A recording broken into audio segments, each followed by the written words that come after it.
Our village has a strange rule: every household must lock their doors at midnight. Anyone who doesn't will vanish.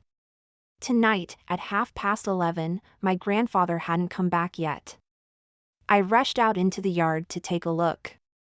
My grandmother quickly pulled me back inside. "Quickly, come in. Look at the time, what are you doing outside?" Just as she was pulling me in, someone knocked on the door loudly. It sounded like the metal door was resonating with each hit. My grandmother thought it was my grandfather returning and was about to open the door. But when she reached for the latch, she hesitated because there was heavy panting outside, accompanied by a pungent stench. I covered my nose and said, "Grandma, what smells so bad?" My grandmother stood still, her hands shaking. She asked, "Uncle, is that you?" The knocking stopped, replaced by a strange coughing sound. My grandmother recognized the voice didn't sound right, so she asked again, "Uncle, is that you?" But there was no response from outside, just heavy panting. My grandmother's face changed, and she quickly pulled me back inside. "That isn't your grandfather, come quickly!" She covered my mouth and whispered. As soon as the door closed, the knocking started again. The pounding was so loud that it felt like the door might shatter at any moment. My grandmother held me tightly. I was terrified. Suddenly, a dog barked outside. "Woof, woof, woof!" The knocking stopped, and the barking ceased after a few seconds.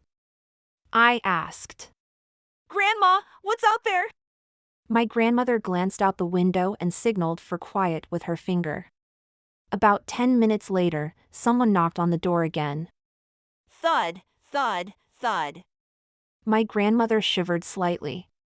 A voice from outside said, "It's me, open the door."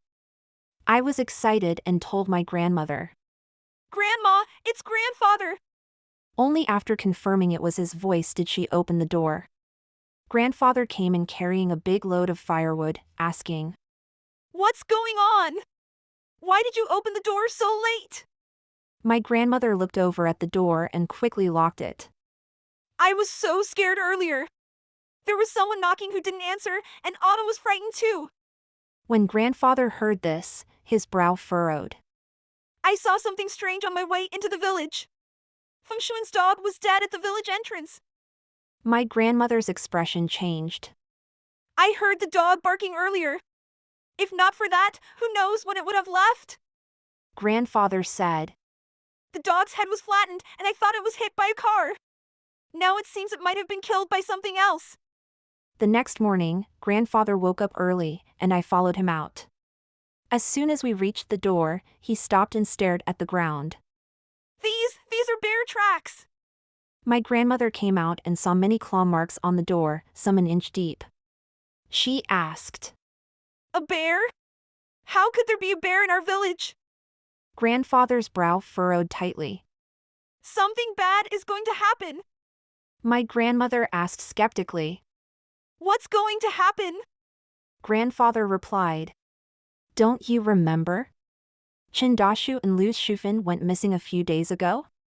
When my grandmother heard this, her expression turned serious. "You mean they were eaten by a bear?" Grandfather said, "It can't be confirmed yet, but we must lock our doors at night." After that, he headed to my uncle's house. My grandmother had said there was a rule in the village: every night after midnight, you had to lock your door, or something bad would happen. Chindashu and Shufan vanished after breaking this rule. As we walked to Uncle's house, I saw a crowd outside. Grandfather took me into the crowd, and I saw a bloody mess with chunks of meat. Upon closer inspection, it was Uncle's dog, De Huang. Uncle was sitting on a stool, his brow furrowed deeply. Someone near him asked, "Fengshan, how did your dog die?" Uncle replied, "It must have been killed by blind bear." The villagers didn't dare say much because everyone knew about Chindashu and Shufan's disappearance. Grandfather approached and said, "Fengshan, something happened at our house last night too." Uncle trembled. "Is everyone in your family okay?" Grandfather told him everything that happened. Uncle listened intently, his face darkening. That thing is cunning and cruel. If it's a bear, we need to be very careful. I leaned forward and asked. Uncle, what was at our door, a bear? Uncle turned to me. You have the smell of a bear on you. It will definitely come looking for you within 5 days at most, or 3 days at the least. When grandfather heard this, his face changed. You're saying Autumn is in danger? Uncle turned to him. Don't scare the child. Grandfather patted my shoulder. Uncle continued. Don't go out at night and lock your doors. Why don't you come stay at my place for a bit? Grandfather was hesitant. Grandfather asked. Could one bear be so powerful? Uncle, with a dark expression, replied. Hard to say. Better be safe than sorry. Why don't you gather your things and come to my place today? After that, we headed back home. As we passed Luann's house, I pulled grandfather's hand. Grandpa, why isn't Luann sweeping the yard? Normally, she would be busy around this time. But today, the house was unusually quiet. Grandfather pushed open the door, and a foul smell wafted out. He became cautious and left me at the door while he went in to investigate. Grandfather gently opened the inner door but immediately stepped back, sitting on the floor. I rushed to help him and saw the room was covered in blood, with a blood trail to the door that had dyed the threshold red. Luann lay on the ground with her stomach torn open, and her internal organs were missing. I let out a scream. There was a strong smell of blood coming from the doorway. Next to Luann was something quivering. I pointed and asked. Grandpa, what is that? Grandfather pulled my hand back. It looks like the fetus. Before we could get to the door, grandfather shouted out. The bear is eating people. It's eating people. Suddenly, a figure appeared in front of us. Grandfather wrapped his arms around me, yelling. Who's there? The person replied. Old Shin, what's wrong? What were you shouting about? Old Shin is my grandfather. Seeing that it was village head Chin Dajwang, grandfather relaxed a bit. The village head stepped into the house but immediately retreated, stumbling as he walked. Grandfather shouted loudly. Quick, come see. The bear has eaten someone. Soon, many villagers gathered around the house. The village head tried to disperse them but couldn't. He took a few people inside to handle the situation. Grandfather told me and Grandma to hurry to Uncle's house. His house was brick, more solid, and could probably withstand a bear. When we arrived, Uncle came out and asked. Where's Old Shin? I told him to come with you. Grandma replied. He went to hunt the bear with some people. Uncle welcomed us in and quickly locked the door. Grandma told Uncle about Lu Achiao being eaten. I added some details. Uncle listened intently and turned serious. If that beast really ate someone, our village is in big trouble. He poured me a glass of water and asked Grandma. By the way, why did Old Shin come back so late yesterday? Grandma replied. He said he forgot the time, so he was late. Uncle stroked his beard. I think there's something not right. Old Shin is usually very punctual. I suspect it wasn't really him who came back yesterday. Grandma and I were both terrified. Uncle asked.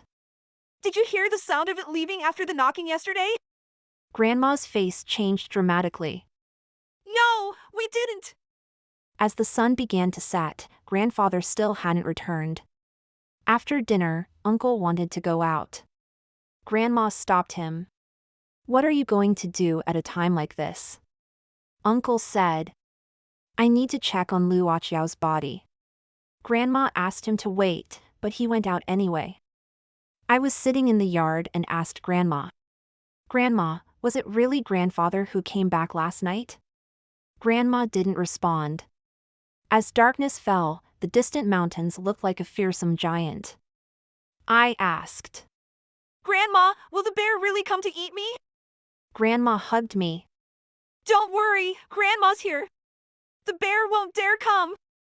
Grandma and I heard knocking at the door. Grandma asked. Who is it? Uncle's voice replied from outside. It's me. Open the door quickly.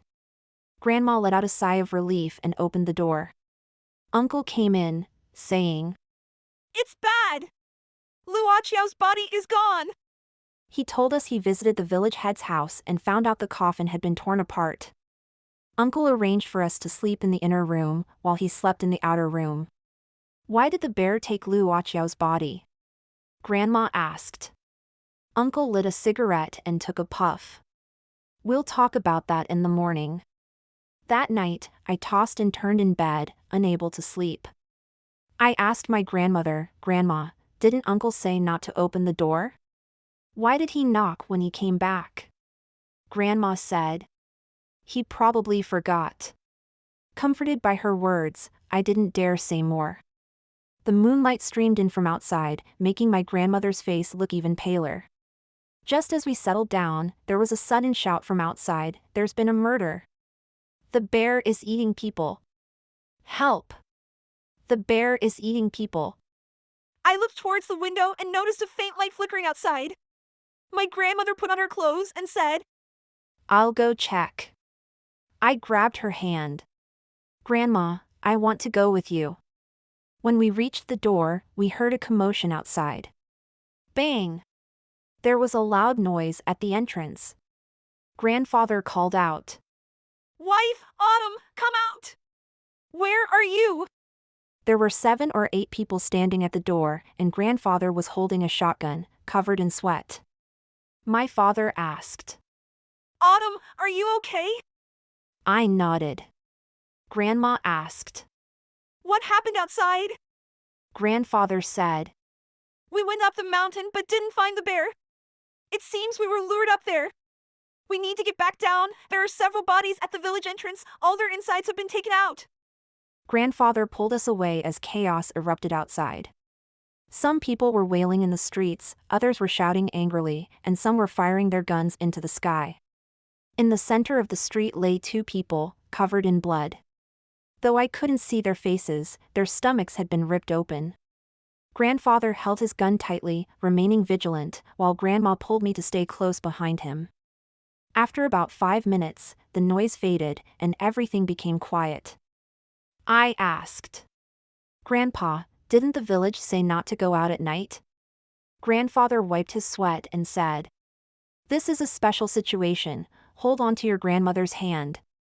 Suddenly, the moon was obscured by clouds, making the village even darker. Grandfather lit a torch, it didn't light up far but could help drive away wild animals. Suddenly, I saw a shadow appear ahead. It was Uncle's voice. Olchin, why are you back so late?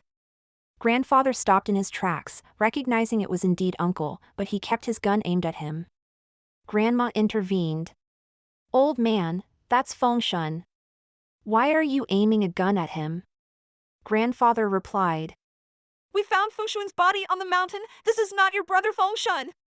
Uncle stood at the edge of the torchlight, and the fire didn't illuminate his face.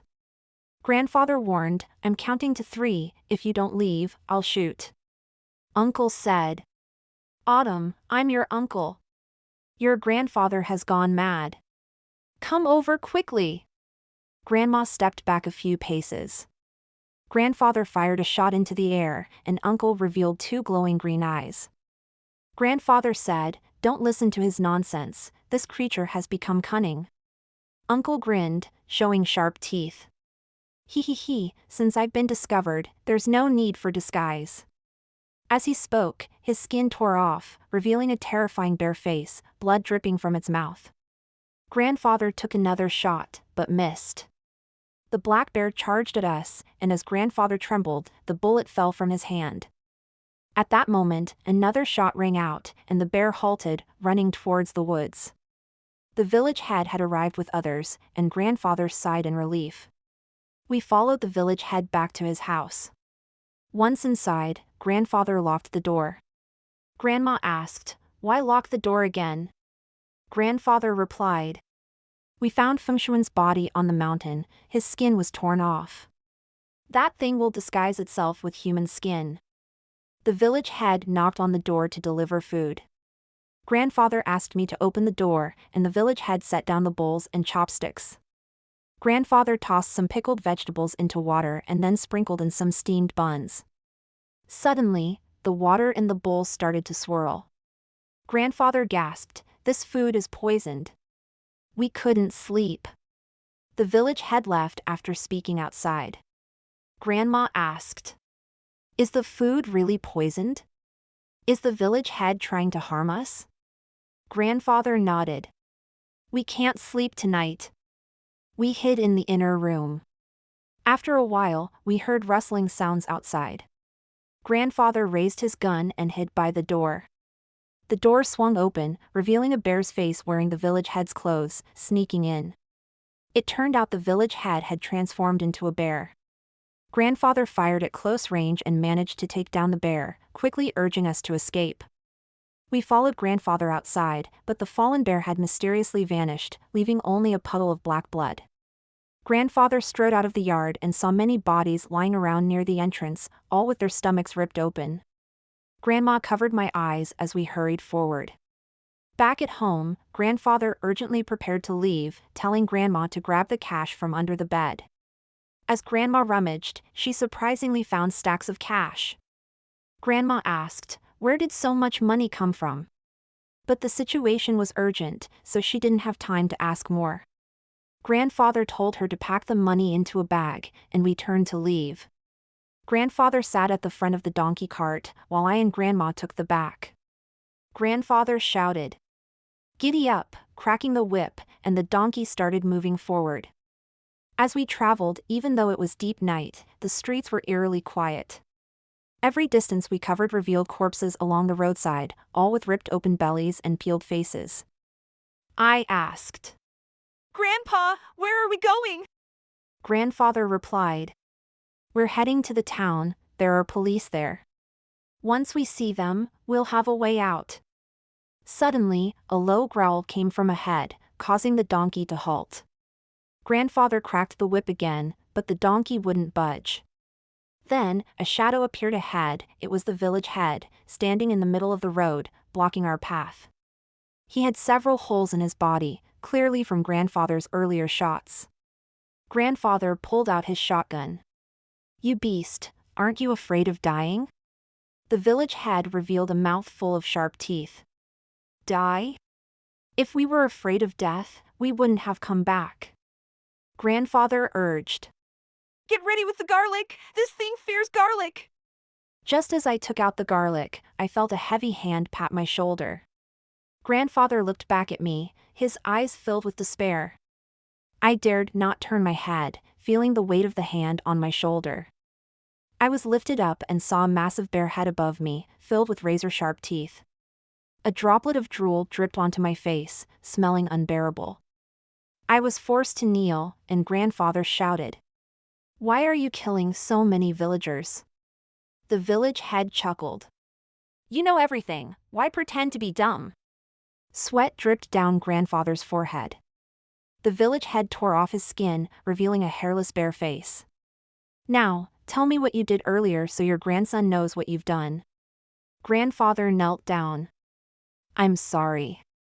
I apologize." At that moment, everything clicked for me.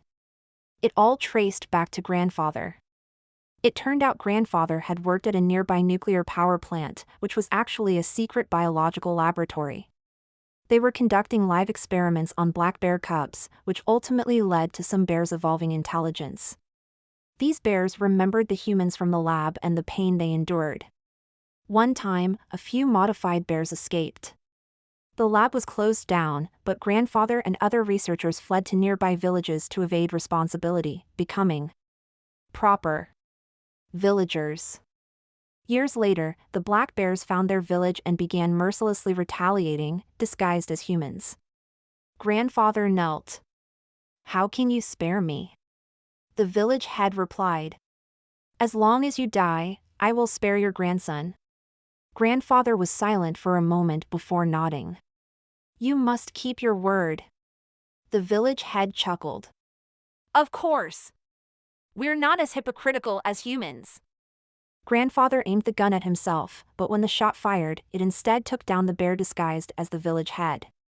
Many people arrived outside. I was wide-eyed to see it was military police. They surrounded us and fired again, taking down the bear wearing Uncle's clothes as well. Grandfather shouted, Officer, help us! It turned out some villagers had alerted the police ahead of time. Although the police station was far away, they finally arrived. We were saved. Grandfather hugged me and Grandma, tears streaming down his face. The authorities classified this incident as a special biological attack, leading to the death of nearly 20 villagers. Only the three of us, Grandfather, Grandma, and I, managed to escape. One night, I couldn't sleep and went to Grandfather's room, where he was snoring. I noticed he had sharp teeth in his mouth and his eyes glowed faintly green. He turned over, mumbling, as if dreaming. The experiment isn't over yet.